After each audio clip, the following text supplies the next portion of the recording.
One person has reportedly died and several others have been hospitalized following a serious motor vehicle accident along the Duncans main road in Trelawny.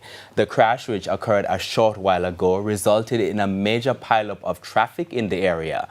Emergency responders were dispatched to the scene and the injured were taken to nearby medical facilities for treatment.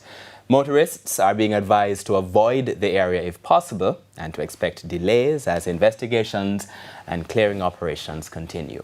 Now we will have more on this story in subsequent newscasts. And our top story today, Police Constable Noel Maitelland found guilty of murdering his girlfriend Donna Lee Donaldson. I'm Archibald Gordon. And I'm Janella Precious on behalf of the entire team. By the way, we apologize for the absence of the weather report and forecast. Good evening.